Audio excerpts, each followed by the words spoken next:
Hi praise lord. இந்த video மூலமாக உங்களை பார்ப்பதில் ரொம்ப ரொம்ப சந்தோஷம். ஒரு ஊரில் ஒரு தகப்பனும் ஒரு மகனும் இருந்தாங்களாம். இந்த மகன் ரொம்ப ரொம்ப குறும்புத்தனம் உள்ள ஒரு மகனாக இருந்தான்.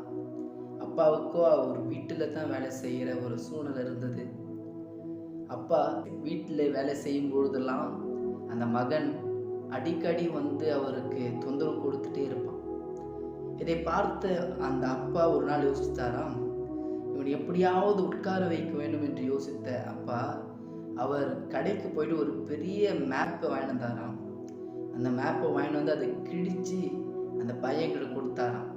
கொடுத்து சொன்னாராம், மகனே, இந்த ஒரு நாளைக்குள்ள நீ இந்த மேப்பை சரியா ஒட்டி கொடுத்த அப்படின்னா, அந்த நாடு சரியா ஒட்டி கொடுத்த அப்படின்னா உனக்கு ஒரு பெரிய கிஃப்ட் நான் கொடுப்பேன் அப்படின்னு சொன்னாராம்.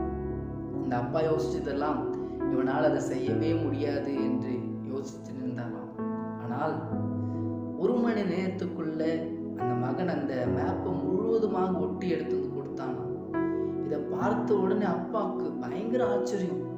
அவர் அந்த மேப்பை வாங்கி பார்த்த எல்லா நாடுகளும் சரியான இடத்துல இருந்துதான். உடனே அப்பா அந்த மகனை பார்த்து கேட்டாராம், நீ எப்படி இதை ஒட்டுன? இந்த சின்ன வயசுல உன்னால் எப்படி இந்த எல்லா நாடுகளும் சரியா ஒட்ட முடிஞ்சது அப்படின்னு கேட்டாராம். அதுக்கு அந்த மகன் சொன்னானாம், அப்பா, ஆரம்பத்துல எனக்கு ரொம்ப கஷ்டமா இருந்தது. ஆனா ஆரம்பத்துல நான் ஒவ்வொரு நாட்டையும் நான் ஒட்ட ட்ரை பண்ணேன். ஆனா அந்த நாடுகள் எல்லாம் தனித்தனியா இருந்தது. அதை ஒழுங்கா என்னால் ஒட்ட முடியல. அப்ப நான் அந்த மேப்பை நான் திரும்பி பார்க்கும் பொழுது அந்த மேப்புக்கு பின்னாடி ஒரு மனுஷனுடைய உருவம் இருந்ததை பார்த்தேன்.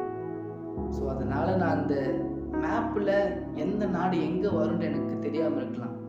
ஆனால் மனுஷனுடைய உருவத்தில் காது எங்கே வரும், கண் எங்கே வரும், மூக்கு எங்கே வரும், கை எங்கே வரும் அப்படின்றது எனக்கு நல்லாவே தெரியும்.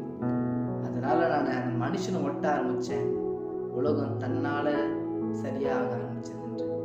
வேதத்திலையும் மத்தேயு 5ஆம் அதிகாரம் வசனம் 16 சொல்லப்பட்டிருக்கிறது, இவ்விதமாய் மனுஷன் உங்கள் நற்கிரியைகளை கண்டு பரலோகத்தில் இருக்கிற உங்கள் பிதாவை மகிமைப்படுத்தும்படி உங்கள் வெளிச்சம் அவர்கள் முன்பதாக பிரகாசிக்க கடவுது என்று. ஆமாங்க, நம்ம எத்தனையோ சமயத்துல இந்த உலகம் சரியா இல்லை, இந்த உலகத்தில் இருக்க மனுஷங்க சரியா இல்லை என்று நாம் யோசிக்கிறோம். ஆனால் நாம சரியா இருக்கிறோமா? ஒருவர் நம்மளை பார்த்து கோபப்படும் பொழுது நாம அவங்க மீது அன்பு செலுத்துறோமா? ஒருவர் நம்மிடத்துல சண்டை பண்ண வரும் பொழுது நாம அமைதியாக போயிருக்கிறோமா? ஒருவர் நம்மளை திட்டும் பொழுது அவர்களை நாம் திட்டாமல் அவங்களிடத்தில் நம்ம அன்பாய் பேசுகிறோமா? உலகத்தில் இருக்க மனுஷர் நம்ம பார்க்குறாங்க. நமக்குள்ள இருக்கிற வெளிச்சம் சரியா இருக்கணும். நமக்குள்ள இருக்க மனுஷன் சரியா இருந்து நமக்குள்ள இருக்கிற மனுஷன் எல்லா விஷயத்தையும் சரியா செய்யும் பொழுது நம்முடைய வெளிச்சம் உலகத்துக்கு முன்பதாக பிரகாசிக்கும். மனுஷனை சரியா மாத்துங்க, உலகம் தன்னால சரியாகும். நாம சரியாக ஆனா உலகம் தன்னால சரியாகும். God bless you.